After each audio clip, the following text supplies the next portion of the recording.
구독과 좋아요 정말 감사합니다. KF-21 전투기가 비공개 비행시험에서 슈퍼크루징을 무사히 성공했다는 기쁜 소식이 전해졌습니다.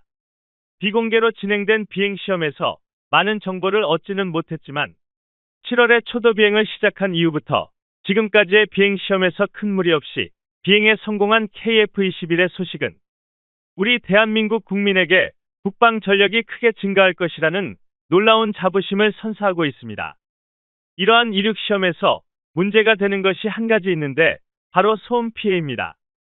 현재 KF-21의 비행시험은 기상 상태를 고려해 며칠에 한 번씩 2에서 3회 비행하는 정도이지만 올해 여름부터는 비행시험이 하루 최대 10회로 늘어날 전망입니다. 그래서 현재 카이는 읍면 이장단과 주요 민원인들에게 비행시험 시간을 사전 문자 통보로 하고 있으며 이착륙 시 소음 피해 현황을 청취하고 있습니다. 이에 카이는 지난해 12월부터 소음대책 TF 전담팀을 운영하여 소음 피해를 최소화하려고 노력 중입니다. 하지만 KF-21 시제기의 경우 민항기나 군용기 어느 쪽에도 속해 있지 않아 군소음 피해 보상의 사각지대에 머물러 있다는 목소리가 나오고 있습니다. 아무쪼록 한국 국방력에 큰 획을 쓸 KF-21 전투기 계획에 군 당국과 적절한 협의가 이루어졌으면 합니다. 이처럼 KF-21 비행시험에서 드러나게 되는 여러 가지 문제들을 개선하려고 힘쓰고 있는데요. 이번 이륙시험은 KF-21 전투기의 동체 내구성 테스트인 것으로 확인되고 있습니다. 항공기가 하늘로 이륙해 안전하게 비행을 마치는 것도 매우 중요하지만 이착륙을 담당하는 항공기의 바퀴 랜딩 기어 시스템과 쌍발 터보팬 엔진인 F414 엔진의 추력에 대한 오류를 보다 집중적으로 점검한 걸로 알려졌습니다. 앞으로는 KF-21 전투기에 장착될 기관포와 미사일 다수가 제대로 탑재되어 이륙이 되는지와 고고도 비행시에서도 문제없이 미사일이 발사되는지 확인하기 위한 이륙 시험이 진행된다고 합니다.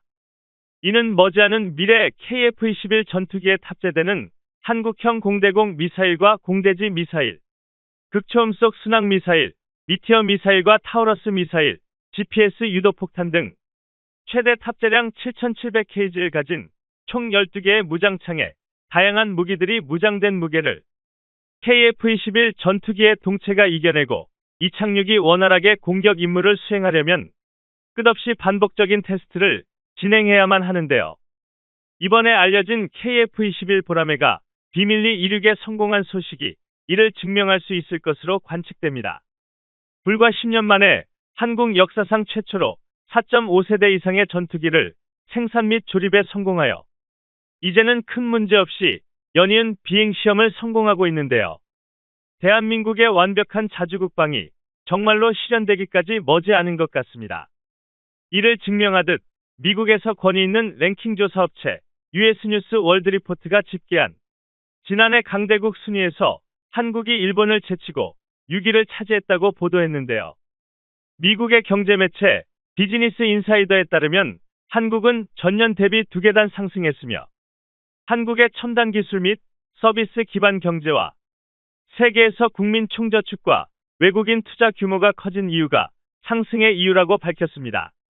US 뉴스 월드 리포트는 한국에 대해 1960년대 이후 꾸준한 성장과 빈곤 감소를 경험했으며 현재는 전체적으로 세계 최대 경제국 중 하나다라고 평가했습니다.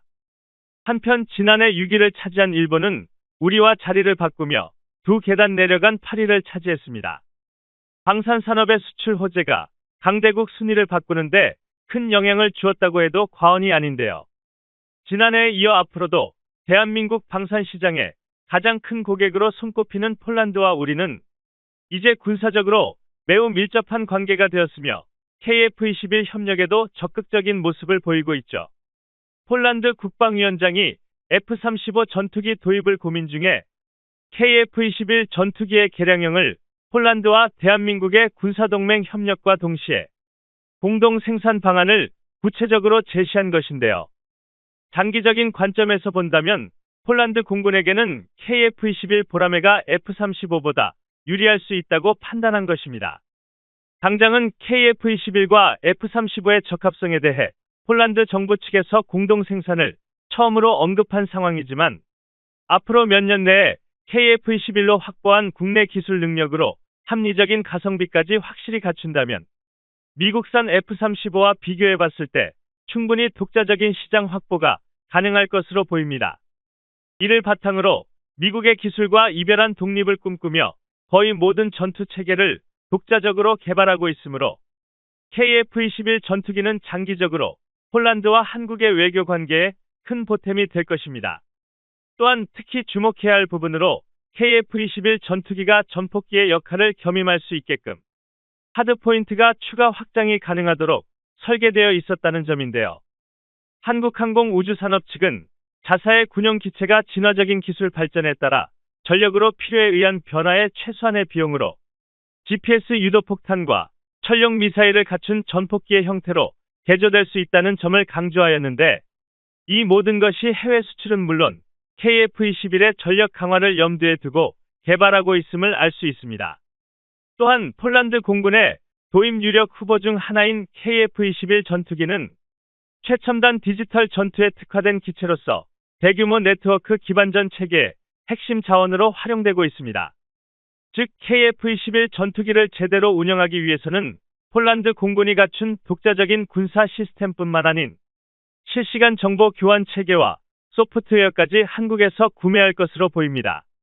또한 이에 포함될 통합 전자전 체계는 레이더 미사일 탐색기의 신호 탐지 및 분석하고 교란 전자파를 송신하는 전자전 체계로서 적의 위협으로부터 아군의 생존성을 극대화하는 최첨단 장비인데요.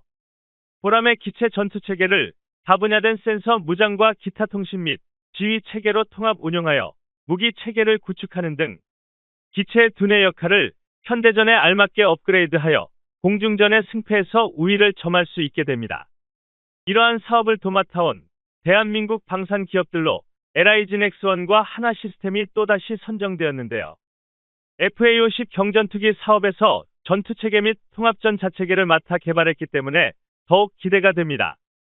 모든 지역이 산맥 없이 평평해서 공군의 위력이 더욱 증가하는 폴란드의 지리학적 특성뿐만 아니라 주변국들 역시 국가 전략적 차원에서 공군 전력 강화를 위한 공격적인 군비 확장 정책을 펴고 있는 상황에서 한국과의 협력으로 증강될 폴란드 공군의 전력 강화 전략은 유럽 전역에 퍼질 가능성이 높아 보입니다. 이러한 성과를 내고 있는 대한민국은 전투기의 기초 단계에서 계획에서 실행까지 놀라운 속도로 보여준 국가로 세계 역사상 유일하다고 단언 자신할 수 있습니다. 여러분들의 생각은 어떠신가요? 댓글로 남겨주세요. 오늘 영상은 여기까지입니다. 끝까지 시청해 주셔서 감사합니다.